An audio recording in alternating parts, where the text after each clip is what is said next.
And lo and behold, there was snow. It looks like, good morning, everybody. Looks like we got about 5 inches. I don't know. That rack is overfilled up there. That's a 4-inch rack. So it's, here we go again. But it's not super cold. It's like 26 this morning. Actually feels like, I don't know, 35 because there's no wind blowing. It's just super nice. So winter number 3 in the Callen camper.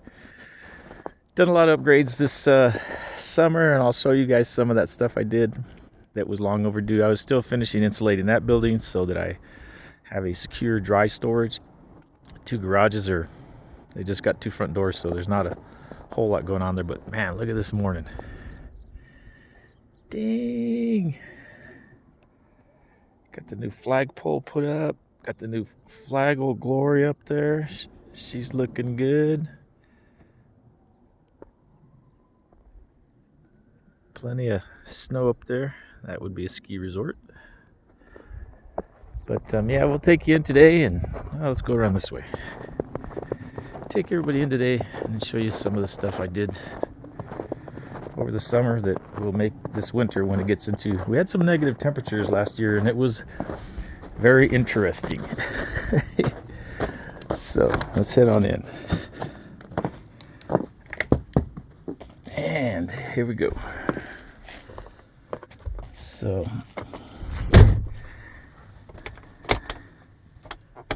here we go. All right, so I hung up the TV and built me a little table right here. How about that?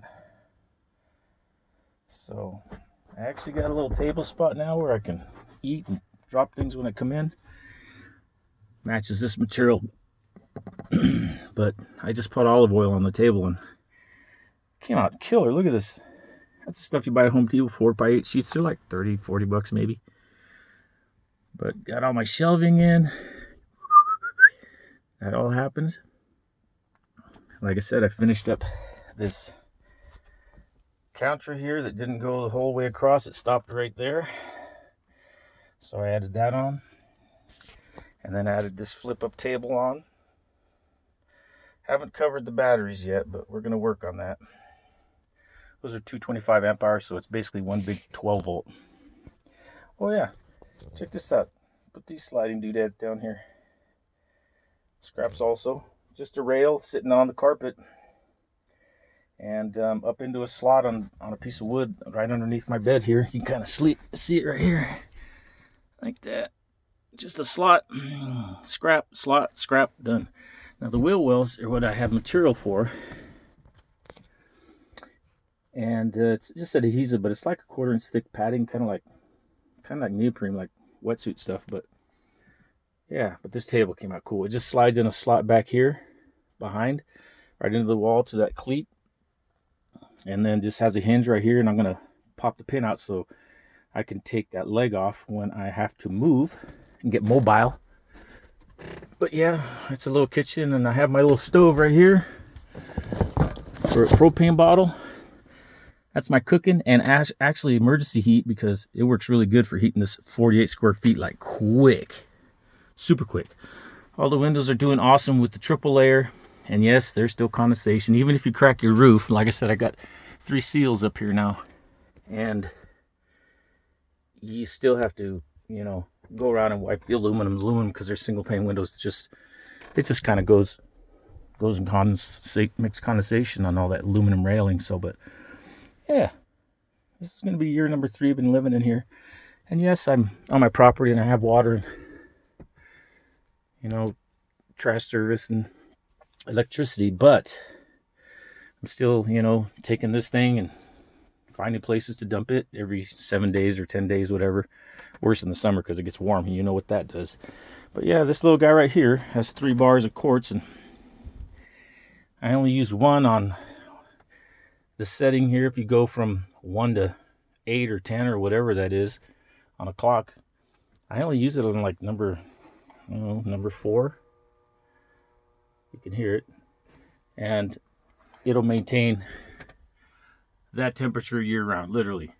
And it used to take 2 bars to heat this space, but now it only takes the 1 bar. Since I've insulated the floor, I've insulated the walls, I've insulated the rails, and just the wheel wells. And you can see They're only like 3-4 inches maybe on both sides.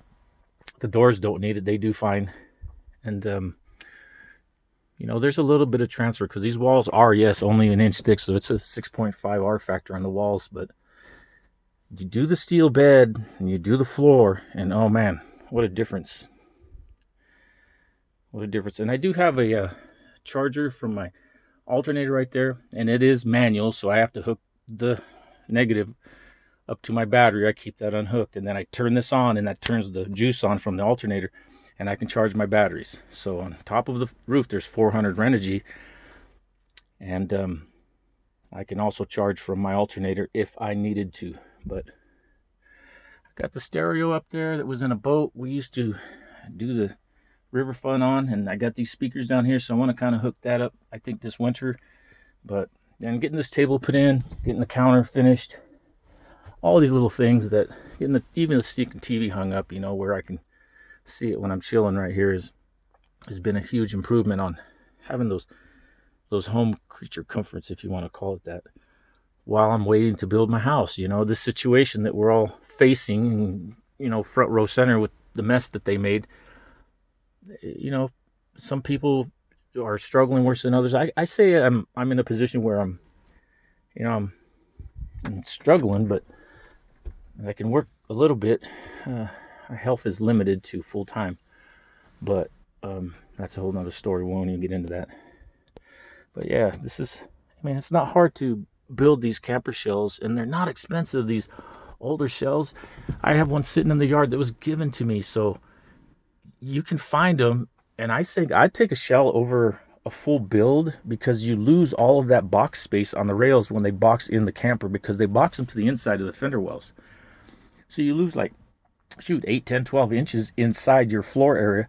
Whereas with a camper shell that doesn't have the bottom built like a, cab over or something like that, you get all of this floor space. There's a ton of floor space in here, the way I got it set up with the bed 6 feet, because I'm only 5'10", and this 6-foot bed, when I'm sleeping, yeah, it's pretty much, I never touch the end over there, so I don't sleep stretched out like a stiff, But yeah, the Wi-Fi's on, and the Renogy's working awesome, and I can go up there and take the snow off, and I just like to keep the batteries full, even though I'm on, 110. You never know. You never know when these clowns, who knows, right? So, but anyways, wanted to say everybody have a great day, and go vote. Merca. Peace.